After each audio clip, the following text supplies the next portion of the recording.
Hello everybody, thank you for clicking on this video. Today we will be talking about the Knuckles show. And y'all, I just recently seen this show, and y'all, I think I have quite a bit to talk about in the show.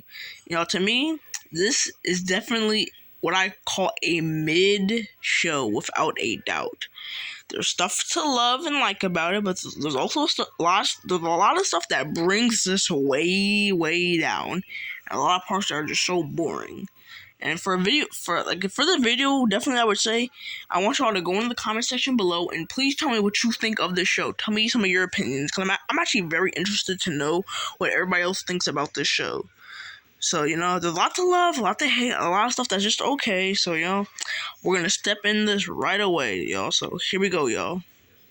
First, I definitely want to talk about the plot of the show, because this plot is kind of wild. So, it's about Knuckles teaming up with Wade Whipple, of all characters, and they're going to a bowling tournament in Reno so Wade can play in a tournament and reunite with his father that abandoned him. That plot alone is just so wild, because for a Sonic spin-off show, who would expect a plot like that? So off the bat, that is just so wild. So first, let's talk about Knuckles. I think Knuckles is he's just as good as he was in Sonic the Hedgehog 2, which is great.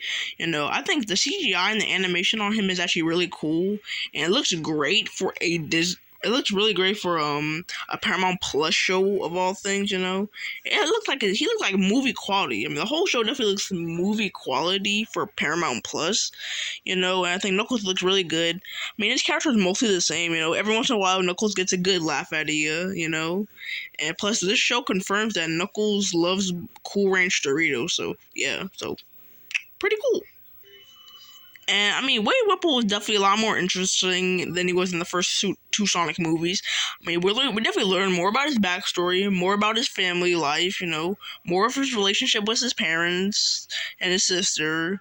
I definitely gotta say, we definitely know more about Wade now. I'm happy we got to learn more about him, and now he's not just like a random character that just pops up every once in a while. So I do like that, though. And his relationship with Knuckles is kind of a little bit too similar to Sonic and Tom. I think it's different in a way. I mean, their personalities are definitely different. I mean, Knuckles is serious and Wade is definitely silly, I would say. But their dynamic is pretty cool. As the show goes on, their friendship definitely gets better, I would say, And that Knuckles ends up making Wade believe in himself more and makes Wade become definitely a stronger person. So I do like that. And the whole family subplot of this is actually quite interesting. Actually, it's interesting to see Wade connect with his father who abandoned him, and y'all, it was actually really sweet when they were together. And I was so shocked when his father ended up betraying him. So that's how you know this show is not horrible, because this show got me to feel something when he betrayed his son. So this show's doing something right, because y'all, when that happened, I was shocked. I like the whole father and son thing. It was also really interesting to meet Wade's mother and sister. I mean, their personalities are definitely really interesting, and I like how they haven't seen each other in a while, but they start talking, and they kind of become closer as a family, which I definitely do like.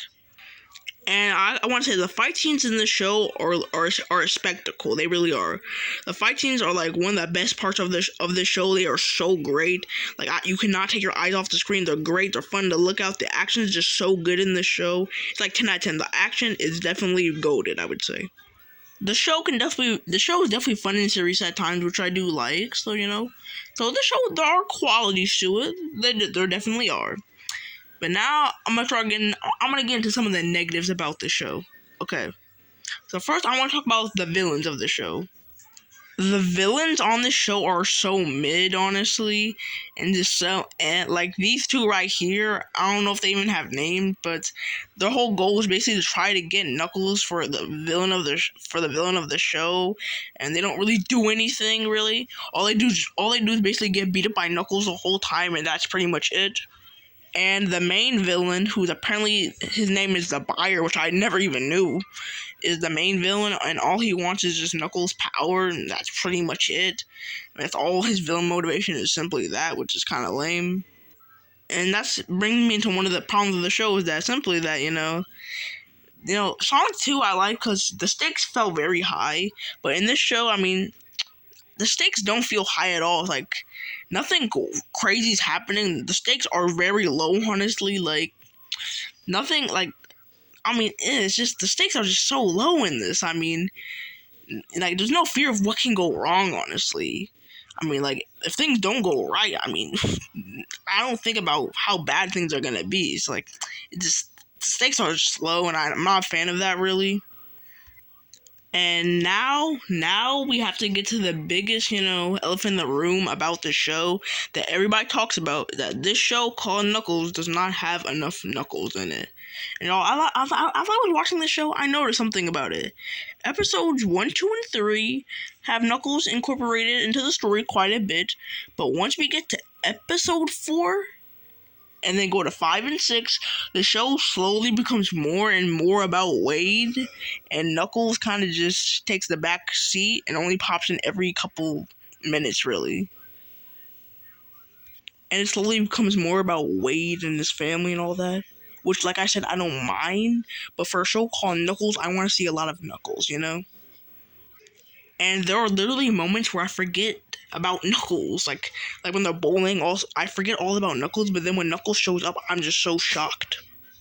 I like to say that the best episode of the show is definitely episode 3. The heartwarmingness of the family together, and how Knuckles brings them closer together, It's just so sweet, the fight scene in the kitchen is great. I mean, episode 3 is without a doubt the best episode of the show.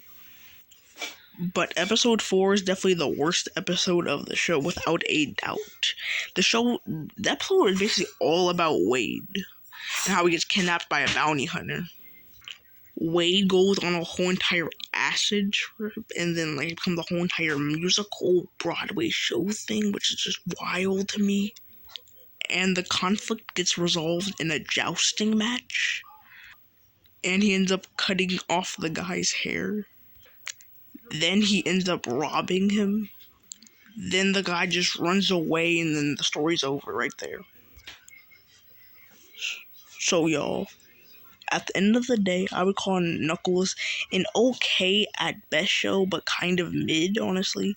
There's a lot of good stuff about the show, but there's a lot of bad in it as well that definitely brings it down a lot. But I definitely recommend that you watch this because you may end up loving it. So even though there's a lot of problems with it, I still do recommend because there's still quite a bit to enjoy about it. So thank you for clicking on this video. Please like and subscribe.